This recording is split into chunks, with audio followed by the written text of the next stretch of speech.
اعوذ باللہ من الشیطان الرجیم بسم اللہ الرحمن الرحیم۔ خواتین و حضرات السلام علیکم ورحمۃ اللہ وبرکاتہ و مغفرتہ۔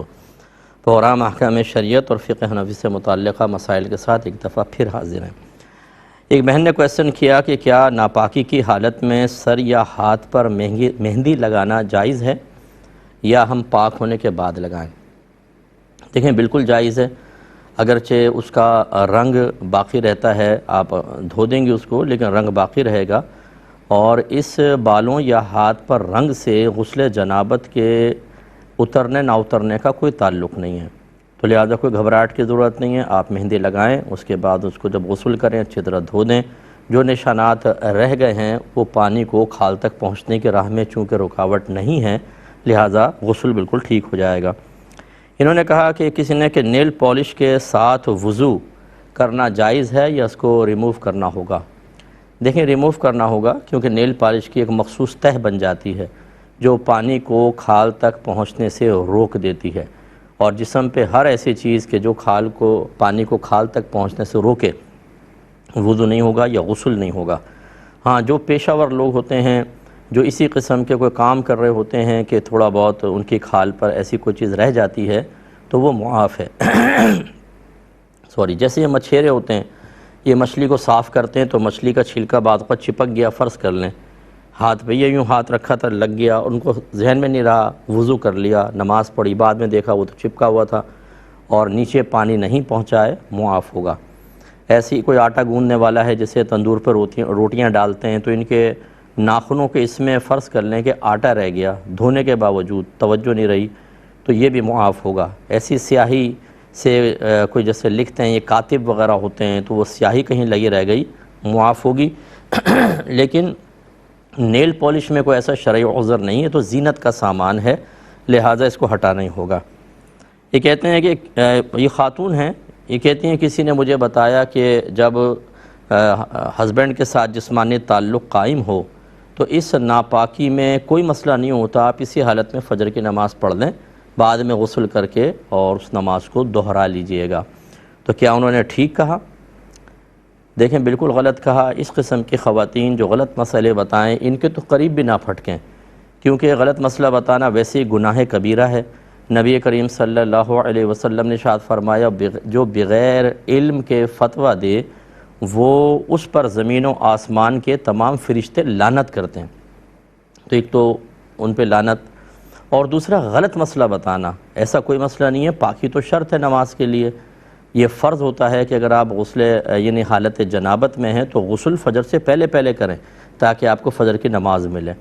اگر سردیاں بھی ہیں تو پانی گرم رکھیں، پہلے سے ہی آپ گرم رکھ کے کریں، اور اگر ٹائم بہت ہی کلوز ہے، جیسے سو گئے تھے آنکھ کھلی، ٹائم کلوز ہے اور سردی بہت شدید ہے اور پانی نہیں گرم کر سکتے، اب یہ عذر ہوگا، اس میں بھی آپ تیمم کر کے نماز پڑھیں گے۔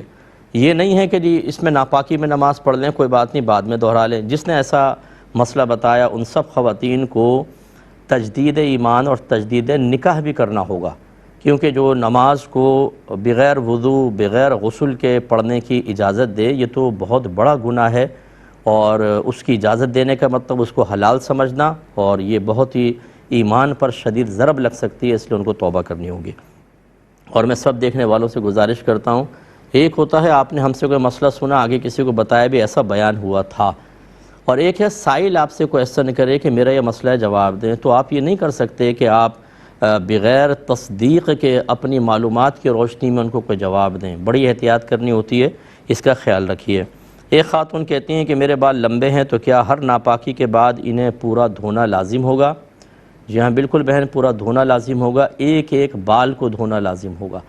ہاں، اگر عورت کی مینڈیاں بندھی ہوتی ہیں، ایک تو ہوتی ہے سمپل چھٹیا، وہ 3 بل میں ہو جاتی، یوں انگلی ڈالیں تو سارے کے سارے کھل جاتے ہیں بال، اور ایک ہوتی ہے بہت ہی باریک باریک مینڈیاں بنی ہوتی ہیں۔ اگر مینڈیاں بنی ہوئی ہیں تو یقیناً ان کو کھولنے میں حرج عظیم ہوگا۔ اب تو خود نبی کریم صلی اللہ علیہ وسلم نے اجازت دی ہے کہ ان پہ پانی بہا لیں، بشرطے کہ ان کی جڑ میں یعنی سر کے اوپر اچھی طرح پانی پہنچ جائے، ان مینڈیوں کے اندر پہنچانا لازم نہیں، دھو لیں۔ لیکن اگر آپ کے سیدھے سیدھے بال ہیں، مینڈیاں نہیں بنی ہوئیں، تو ایک ایک بال کو دھونا ہوگا۔ حضرت علی کرم اللہ وجہہ الکریم ارشاد فرماتے ہیں کہ رحمت کونین صلی اللہ علیہ وسلم نے مجھے فرمایا کہ ارشاد فرمایا کہ جنابت ہر بال کے نیچے ہے، پھر فرمایا کہ جس کا ایک بال بھی سوکھا رہ گیا، کچھ جگہ سوکھی رہ گئی، تو اس کے ساتھ جہنم میں ایسا ایسا کیا جائے گا۔ تو حضرت علی چونکہ خوف خدا رکھنے والے تھے، فرماتے ہیں اس کے بعد میں نے اپنے سر سے دشمنی کر لی، یعنی آپ سر کے بال نہیں رکھتے تھے کہ ایسا نہ ہو کوئی جنابت میں کوئی بال رہ جائے۔